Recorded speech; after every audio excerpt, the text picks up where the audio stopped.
Fransisco Goya. Francisco José de Goya y Lucientes was a Spanish Romantic painter and printmaker, regarded both as the last of the old masters and the first of the modern. Goya was a court painter to the Spanish crown, and through his work was both a commentator on and chronicler of his era. The subversive, imaginative element in his art, as well as his bold handling of paint, provided a model for the work of later generation of artists, notably Manet, Picasso, and Francis Bacon. In his honor, Spain's main national film awards are called the Goya Awards. Goya was born in Fuendetodos, Aragon, Spain, in 1746 to José Benito de Goya y Franque and García de Lucientes y Salvador. He spent his childhood in Fuendetodos, where his family lived in a house bearing the family crest of his mother.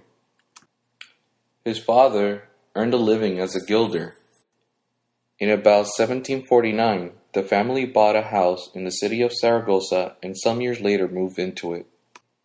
Goya may have attended school at Escuela Pias. He formed a close friendship with Martin Sabater at this time, and their correspondence from the 1770s to the 1790s is a valuable source of understanding of Goya's early career at the court of Madrid. At the age of 14, Goya studied under the painter José Luzán. He moved to Madrid, where he studied with Antón Rafael Mengs, a painter who was popular with Spanish royalty. He clashed with his master, and his examinations were unsatisfactory. Goya submitted entries for the Royal Academy of Fine Arts in 1763 and 1766, but was denied entrance. He then relocated to Rome, where in 1771 he won the second prize in a painting competition organized by the city of Parma. Later that year, he returned to Zaragoza and painted parts of the cupolas of the Basilica of the Pilar, including Adoration of the Name of God, a cycle of frescoes in the monastic church of the Charterhouse of Aula Dei, and the frescoes of the Sobradale Palace. He studied with Francisco Bayer y Subias, and his paintings began to show signs of delicate tonalities from which he became famous. Goya painted the Spanish royal family, including Charles IV of Spain and Ferdinand VII. His thematic range extended from merry festivals for tapestries, draft cartoons, to scene of war and human debasement. This evolution reflects the darkening of his temper. Modern physicians suspect that the lead in his pigment poisoned him and caused his deafness in 1792. Near the end of his life, he became reclusive and produced frightening and obscure paintings of insanity, madness, and fantasy, while the style of the black paintings prefigures the Expressionist movement. In a period of convalescence during 1793 and 1794, Goya completed a set of 11 small pictures painted on tin, known as Fantasy and Invention. They mark a significant change in his art. They no longer represent the world of popular carnival, but rather a dark, dramatic realm of fantasy and nightmare. Yard with Lunatics is a horrifying and imaginary visions of loneliness, fear, and social alienation, a departure from the rather more superficial treatment of mental illness in the works of earlier artists such as Hogarth. The condemnation of brutality towards prisoners, whether criminal or insane, is the subject of many of Goya's later paintings.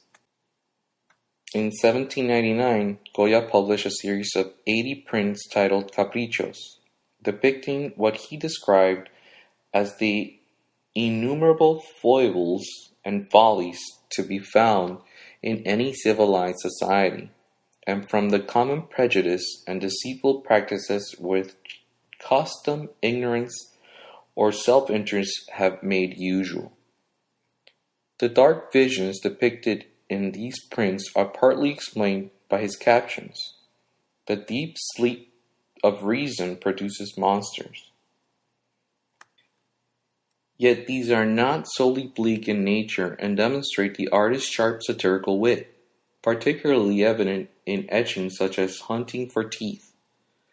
Additionally, one can discern a thread of the macabre running through Goya's work, even in his earlier tapestry cartoons. Mostly popular in a Rococo style, the cartoons were completed early in his career, when he was largely unknown and actively seeking commissions. In 1774, he was asked, on behalf of the Spanish crown, by the German artist Anton Raphael Mengs to undertake the series. While designing tapestries was neither prestigious nor well paid, Goya used them, along with his early engravings, to bring himself to wider attention. They afforded his first contact with the Spanish monarchy that was to eventually appoint him court painter. In 1810, Goya created a set of aquatint prints titled Disasters of War. Although he did not make known his intentions when creating the plates, art historians view them as a visual protest against the violence of the 1808 Dos de Mayo uprising, the subsequent Peninsular War of 1808, and the setback to the liberal cause following the restoration of the Bourbon monarchy in 1814. The scenes are singularly disturbing, sometimes macabre in their depiction of battlefield horror, and represent an outraged conscience in the face of death and destruction. They were not published until 1863, 35 years after his death. It is likely that only then was it considered politically safe to distribute a sequence of artworks criticizing both the French and restored Bourbons. In later life, Goya bought a house called Quinta del Sol, Deaf Man's House, and painted many unusual paintings on canvas and on the walls, including references to witchcraft and war. One of these is the famous work Saturn Devouring His Son, known informally in some circle as Devoration or Saturn Eats His Child, which displays a Greco-Roman mythological scene of the god Saturn consuming a child, possibly a reference to Spain's ongoing civil conflicts. The series has been described as the most essential to our understanding of the human condition in modern times, just as Michelangelo's Sistine ceiling is essential to understanding the tenor of the 16th century. At the age of 75, alone and in a mental and physical despair, he completed the work as one of his 14 black paintings, all of which were executed in oil directly into the plaster walls of his house. Goya did not intend for the paintings to be exhibited, did not write of them, and likely never spoke of them. It was not until around 1874, some 50 years after his death, that they were taken down and transferred to a canvas support. Many of the works were significantly altered during the restoration, and in the words of Arthur Lubon, what remains are, at best, a crude facsimile of what Goya painted. The effects of time on the murals, coupled with the inevitable damage caused by the delicate operation of mounting the crumbling plaster on canvas, meant that most of the murals suffered extensive damage and loss of paint. Today they are on permanent display at the Museo del Prado de Madrid.